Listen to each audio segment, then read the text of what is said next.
As of today, which is July 25th, 2019, Jagex and Old School RuneScape decided to release the Grandmaster finale quest in the Elf questline, known as Song of the Elves. Now, this quest takes place in the Elven lands, which to many people is a very frustrating questline, myself included, but once you complete the quest, you do gain access to the Elven city of Prifddinas. And this city has access to a few major pieces of content. I'm not going to go over every single piece of content in this video, but if you guys would like to see a specific video going over just the entire city itself, I will happily do that. The two things I want to focus on are going to be the Gauntlet and Zalcano. Zalcano is going to be saved for a different video. Hopefully I'll be able to get that done today as well, but this video is going to be very heavily focused on the Gauntlet. Now, before I delve too deeply into what the Gauntlet actually is, the main two things, or I guess several things, that are considered the unique drops from the Gauntlet are the Crystal Armor Shards and the Blade of Saeldor. Now, the Crystal Armor Shards are for, obviously, Crystal Armor, which is a ranged armor that provides a boost to the damage of crystal weaponry when equipped. However, the blade is basically the equivalent of a rapier except for slash bonus, which means it's going to have some heavy uses in things like Theater of Blood.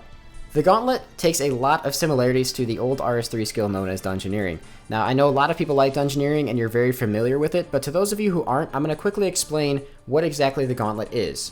So basically, when you first enter the Gauntlet, it is a single player area.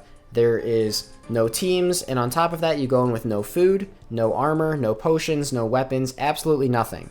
You only go in as your character. That is it. One thing I want to mention before I move too far forward with this is that the Gauntlet is a risked death. So any hardcores that might have gotten this quest done and aren't aware, make sure you are aware that this is a risked death. But the objective is you go into this area, you create your own armor, weapons, you make your own food, and you also have to make your own potions within a 10-minute timer where you are then forced to fight a boss. Now, I'm unsure if this is going to end up being variable bosses, kind of like how Dungeoneering was. As of right now, it is just the one boss every single time, which I will explain his mechanics before I get to the loot at the end of this video.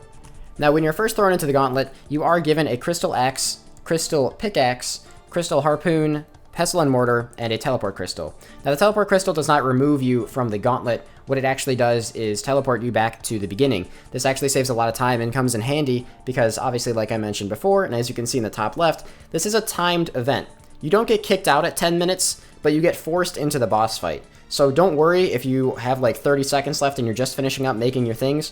You aren't going to get kicked out. Once you're in the boss room, that timer goes away, and you have as much time as you need to kill the boss, or I guess as much time as you can really survive. Now, before getting into the somewhat more obvious stuff about the gathering skills, it's important that I mention to you guys the importance of the monsters throughout this area. Now, there are low-tiered, mid-tiered, and high-tiered monsters, but they all have a very large importance. All of them can drop something known as a weapon frame, and in order to actually make a bow, a staff, or a halberd, you need to have a weapon frame. You also need to have two different types of weapons for the last boss because he does actually switch prayers according to what you are attacking him with. Now, the low-tiered NPCs will just drop you the chance of a weapon frame and some of the crystal shards. The mid-tier, same thing, except they drop more crystal shards. But then there's three big NPCs, one of which you see here. There's a bear, a dark beast, and a dragon. And all of these have a very, very large role in the Gauntlet. Unlike the other NPCs, these ones actually drop a special item that will allow you to upgrade your weapon to a tier 3 weapon. The bear drops the thing you need for the tier 3 halberd, the dark beast is for the tier 3 bow, and the dragon is for the tier 3 staff. I should also mention that the staff functions similar to a Sanguinesti or Trident, where it comes equipped with the charges. You don't have to make runes or anything. It will have infinite charges in it, so you don't have to worry about that. Now, to cover some of the more obvious stuff you've seen throughout the rooms, there are locations where you can fish, obviously fish for food. That one seems fairly self-explanatory. There are herb patches that you can pick in order to make the potions. The potions you create within the Gauntlet are prayer potions and staminas combined. There is no way to make boosting potions like range pots or super combats. Then the other three things you see, the woodcutting, the mining, and I guess the most comparable thing would be to call it picking flax. Those are all used to create the armor pieces. So all of these things are very important because even if you are praying correctly against the last boss, you do still take damage through prayer, so having armor is actually pretty helpful. When you're ready to create your armor, weapon, potions, and all that stuff, you have to head back to the original room, where you can also craft more teleport crystals to save yourself some time. Speaking of saving time, one thing that I noticed that's actually very helpful that you can do is you can actually one-tick cook all of the paddlefish that are dropped or fished throughout the raid. I'm not sure if this is intended by Jagex, but all you have to do is just spam click the range and it lets you cook them incredibly quickly, which can actually save you a decent bit of time. Now, of course, the last thing to describe here is the boss. Now, the boss isn't as difficult as it is going to look, but there are a decent amount of mechanics, so if this is your first time watching anything Gauntlet related, I recommend you maybe watch this part twice.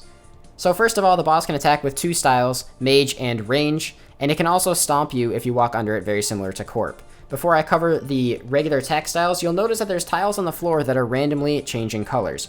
Now, when those tiles are blue, they are still safe to walk on. However, when they change to the darker orangish red color, they will damage you if you walk on top of them, very similar to misstepping at the Soditseg maze in the Theater of Blood. So basically, you want to just avoid standing on those tiles. The blue is basically just a slight warning to you before they're about to do damage. The boss has two special attacks that should also be noted. The attack that you just saw right there, it has these little purple portals that follow you around. As with most MMOs, if something is summoned by the boss and is following you around, you generally want to avoid it because it will deal damage to you.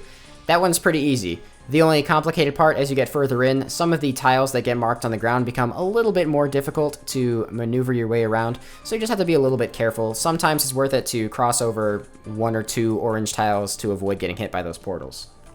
The other special attack that happens, from what I've noticed so far, somewhat randomly, is it will attack you and turn off your prayer right there, so you have to make sure that you're pretty quick to turn your prayers back on, otherwise you might take a decent bit of damage. Now, for the boss's regular styles, I mentioned that it attacks with both Mage and Range. Now, I think that the first attack is random, so you just have to deal with whatever you get hit with. Sometimes you'll get hit, sometimes you won't. But it does 4 attacks before it changes its sequence. So if it starts with Mage, it'll be 4 total Mage attacks, then it'll switch to 4 Range attacks. Something that is important to mention is, it doesn't have to specifically be a Mage or Range attack before it switches to the next cycle. For example, if it does 3 Mage attacks, and then it does the Portal attack, that will still count as 4 attacks, so you should then switch to Prey Range. It's not super difficult, like I said, but it's definitely something you want to pay attention to. And now, of course, the part you guys all want to see. I did complete 8 gauntlets on day of release, and then I attempted to do some corrupted gauntlets, but I did this quest with a lot of friends, so luckily I do have a couple other people for some loot pictures as well, so I can show you guys all of the loot from the collective gauntlets that we all did. It's so low, just kill it! It literally has 1 HP! Yeah, I killed it! Jesus. The boss took me almost as long as the rest of the thing. Alright. That was pretty cool. Okay, so I can do challenge mode now. I'm gonna do a few more of these first before I do that. Let's see, what do I get for actually successfully doing it? Got a D-Halley 4. This is disgusting. That is disgusting. That is way too strong. Alright, the second drop, not nearly as broken as the first one, so either the things were maybe fixed or hotfixed or tweaked slightly, or I just got really lucky on the first one. I don't know, but a D-Halley and 4 Runeful Helms compared to that, very big difference. What do we get? We got some Cosmic Runes, some Rune Plate. See, this is a very balanced reward. They might have actually already hotfixed the rewards, because those D-Halleys, man, those were very strong. We got a Rune Chain, 14 Rubies, and 7 Crystals. So this feels like a pretty bad loot, to be honest, compared to some of the other ones I got. We got some Emeralds and 66 Dragon Arrows. That's interesting that they have Dragon Arrows from this. I mean, I guess the Elves are archers. That's interesting for Iron Men, actually. Very interesting for Iron Men. Kill number 6. 1,141 Mithril Arrows. That's actually really bad. And 128 Nature Runes. I'm not sure how the loot system works. I'm curious if opening more rooms actually punishes you or not. I actually don't know. What do you guys think? Think opening more rooms would be good or bad for the point system? What do we got from that one, man? 63k! Wow. That was actually definitely by far my best one. 64 arrows and 63k. That's really good. D arrows are gonna crash, man.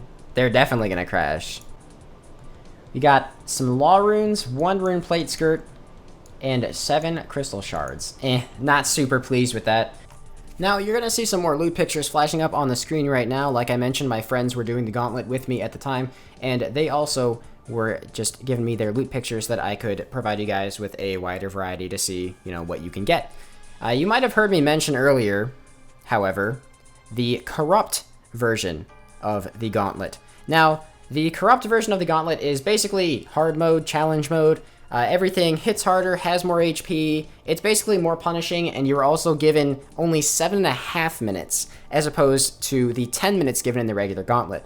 The rewards, of course, are also better because of this. I don't know if it has a higher drop rate on the pet or a higher drop rate on items, because as of the creation of this video, that has not been confirmed yet. If it does get confirmed, I will try to remember to reference this later, and probably pin a comment down below or something, or someone else can feel free to say it as well. But I did attempt to do some corrupted gauntlet. It didn't go super well, though. Holy, it's hurting so much through prayer. Like, I'm praying correctly and it's still demolishing me.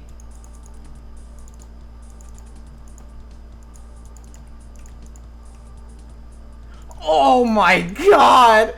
I missed one flick and it's a 53, holy shit! Ow! Okay.